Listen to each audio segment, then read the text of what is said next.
Hello Access, welcome back to E3 2013. This is day 2. I'm Nathan Dighton and I'm here with Robert Pearson. Hello. And if you missed yesterday's headlines, they were PlayStation 4 is going to go on sale at £349, which made Rob react like this. PlayStation 4 is also going to support used games, which made Rob react like this. And Rob remembered that PlayStation Vita's remote play function means he's going to get to play PlayStation 4 games on the toilet. You monster. There is nothing more I don't want to hear any more about what's satisfying. Stop. Let's talk about, we talked about lots of games yesterday because there were tons of games at the PlayStation conference. One of the things we didn't talk about was Metal Gear Solid 5, Rob, yes. which I know is something you were extraordinarily excited about. There was a 6-minute trailer, and as someone who doesn't play Metal Gear, I didn't understand. It was like horses. I imagine that trailer meant absolutely nothing to you then. No, nothing. Tell me, as a Metal Gear fan, why you were as pumped as you were. Well, the big news for Metal Gear Solid 5, the Phantom Pain, is obviously that it's the first open world entry in the series, which is really going to shake up the stealth gameplay.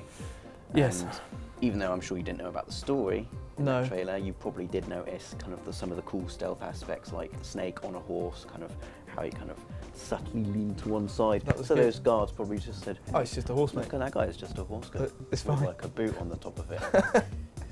It's nothing. Heavily And also armed how it horse. used, seemed to use light and shadow quite a lot. Snake was sticking to the shadows, which is something that stealth games have used for a long time, but not really something that Metal Gear Solid has used a lot before. Usually it's about blending into the environment rather than like sticking to the shadows and things. Sure. So maybe we're going to see some new stealth gameplay. Yeah, no, it definitely seemed like, I mean, one of the points that the trailer made was that it was opening, branching out kind of strategic options in the back of a truck.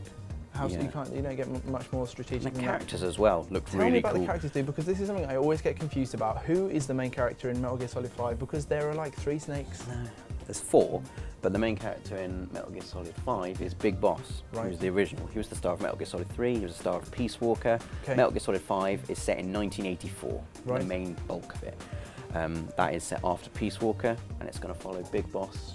No one knows what the story's going to be yet, but that's the guy that Solid Snake was cloned from. Solid Snake being the star of the main Metal Gear Solid series. And how do you feel about Kiefer Sutherland? How do you think he did in this particular trailer? Well, we didn't hear too much of his voice, but Kiefer Sutherland has a very kind of deep, fruity, throaty voice anyway. Fruity, yeah. I mean, I love David Hayter, and it's a shame to see him go, but let's give Kiefer a chance, see how he does.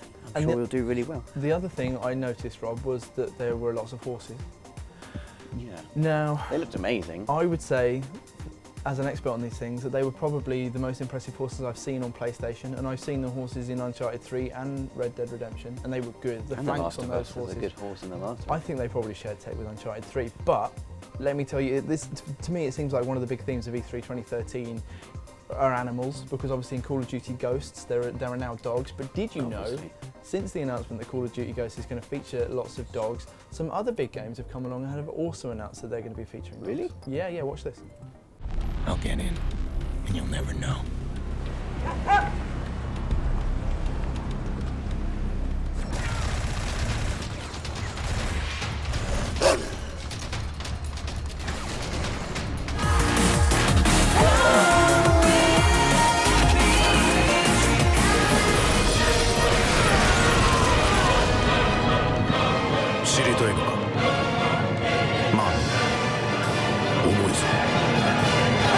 Some surprises there, Rob. Yeah, I had no idea there was going to be a dog in Final Fantasy 15. I am now even more excited for that game. Yes, but there is, and that was all true.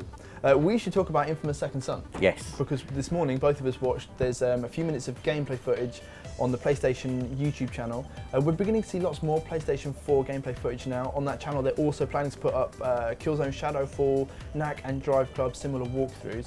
But Infamous Second Son, that was really impressive and it's the same thing we say every time there's a new generation. The graphics. Looked amazing. In particular, the destruction though, I've got to highlight that in this whole open world thing, the way he was fighting enemies by shooting fire at them or by shooting fire at the bridges they were standing on, and then watching the bridge crumble. Yeah, into exactly. A beautifully rendered cascade of debris. I mean, for everything, the original Infamous, which is one of my favourite games on PS3, for everything that got right, it didn't have, like, I guess, just the processing muscle to offer an open world with this level of destruction. It didn't have GDDR5 RAM. No, you're going to say that all the time, aren't you? Yeah. and that it does open up your kind of strategic options, in as much as, you know, blowing up men, blowing up stuff around men can be considered two different options. But no, it looks amazing. And for a minute there, I was worried that the only thing in the gameplay that wasn't going to get blown up was that dinosaur, and he was asking for it, and then he did get smashed up. That dinosaur was So I just was built pleased. to be destroyed, though. And your favourite thing, the fluttering. Oh yeah, bit the of beautiful paper. bit of paper. And Come on, amidst all this PS4. destruction, there's just that lovely Yeah, exactly. little. I mean, love that kind of detail. And personally, for me, I was going to say, for me, I mean, we were talking about how amazing Troy Baker was, innit? Yeah. He smoulders, because he's quite handsome. But Very the new power, good. Genuinely, the new power, I was worried that they wouldn't be able to find a superpower as good as Cole McGrath's, because Cole's, it just suited moving around in an open world in a really kind of elegant, quick way with the climbing and everything. It just made that game. But the new kind of smouldering, ash, fiery powers from Delsin Rowe, who's the new protagonist, Yeah. the way he moved through that fence, Yeah, that's the way he shot up the vent, the combat's almost the same basically, but that looked extraordinarily I impressive. just love how the movement looks so free. You can just look at a place, go, I want to go up there, and then you're there. And talking in about seconds. places you should go, Rob, I'm going to interrupt you there because isn't there somewhere you should be maybe delivering us some news?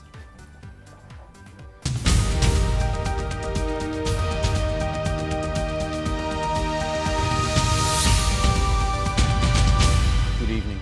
Debate continues to rage today about who has won E3, with a surprise candidate emerging in one Troy Baker, a voice actor who's slowly taking over the world of gaming by being in every game in the world. Here he was earlier this year. Excuse me, it's Booker DeWitt. I guess you're expecting me? Before turning up at E3 here, What on earth do the Fireflies want with you? here, Nice of you to drop in. and here in infamous Second Son, where he commented on the downsides of being really handsome, successful and talented. And of course, the only downside being that, nope, can't think of anything. This is pretty freaking awesome. In other news, day one of E3 saw a swarm of journalists getting their first glimpse at the newly revealed PS4 hardware, with closer inspection revealing that yes, it does indeed have a plug socket and a ventilator fan, and also that it looks sleeker than a varnished otter. A confident-sounding man in a purple suit then demonstrated how great he thought PS4 was by punching a clicker so hard it flew into the next generation, by which time hopefully The Last Guardian will have been released, with President of Sony Worldwide Studios Shuhei Yoshida confirming that the Studio Japan project is very much alive and kicking.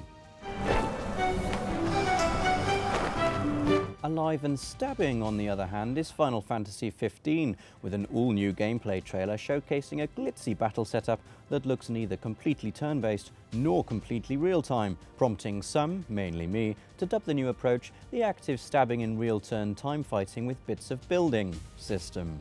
Square Enix, you're welcome. And now over to our PS4 correspondent Holly Bennett, who recently caught up with Eidos Montreal, developers behind upcoming stealth adventure Thief. So despite Thief being a really well-selling franchise and really well-known, we're expecting a lot of people, for this being the first time they're going to play this series. Can you tell us a little bit about the game and the storyline, and of course the main character? You are a master thief, so when you start you're already a good guy, you know, because you're not a petty thief. The goal of the game is not to kill, it's really to steal. So you are back in the city called The City. So you're in the middle of big story and you don't really know what's happening, what's going on, so you have to find out. Really the goal is really to play, you know, mouse and cat with the AI. You can be a perfect ghost if you want. If you wish to be a little bit more kind of predator, you can do it. So basically we worked very hard to make sure that the game will be adapted to how you want to play it. So what about some of the new features that have been added with this reboot then? I think we've had mentioned, someone said to me, ask about crossbows and ask about arrows, and someone said something about dogs. So do you want to fill us in on some of these new features or expanded features that we've seen previously? Yeah, so Garrett has a bow, and like I said in the past, it's not because the flavor of the month in video game industry is to have a bow. It's really because it's part of the franchise. And we're going to have a different type of arrows. So for example, a lot of people said the rope arrow, is it back or not? Yes, it's there. You just talk about dogs. Dogs is a kind of answer from the designer. You know, Thief, it's in the kind of pre-industrial period and stuff like that. So there is no, you know, watching camera and stuff like that. But we said it would be nice to have, you know, a kind of alarm or something too. If you just run and you don't pay attention, because this game is, you know, ideally speaking, you're kind of ghost, you know. So dogs are there for that, you know. If you are too noisy and stuff like that, the dogs will remind you that, okay, not everywhere, but for the demo, like you said, there is some dogs that if you're too noisy, they are going to bark, and they are going probably to scrap your game, not scrap your gameplay, but to add challenge, honestly. So yeah, this is this different type of aspect that you're going to be able to try at E3. And now, absolutely finally, of course, because this is PlayStation Access, any information on the PlayStation 4 and how you're implementing the DualShock 4 controller? Any sort of special features we can see with that touch bar? And yeah, you're right. It's we are working very hard on it. So, give you an example. We have this feature. It's the swoop, kind of dash, where we. Because the swoop is really, it's a kind of new feature, and it gives you this ability to make a very quick move, you know. So if there is shadow there, but light there, and you want to take a risk and quickly pass there, you are going to swoop. And with the new controller, what we would like to do is it's not to pressing a button anymore. It's really just to do the movement very quickly, extensively. Also, it's the touchscreen, of course, playing with it. So we have a lot of prototype in Montreal that at E3 you will be able to try. But it's a must. We must support that. It's part of the next gen. Perfect. Thank you so much. That was Thief. I'm really tired. Rob, you've got a tie on your I've run head. all the way back from the new studio, and Yes. it's just fallen as I was running. Fallen up onto your head, even though we had all that time we were watching Holly talk to Steph and Roy.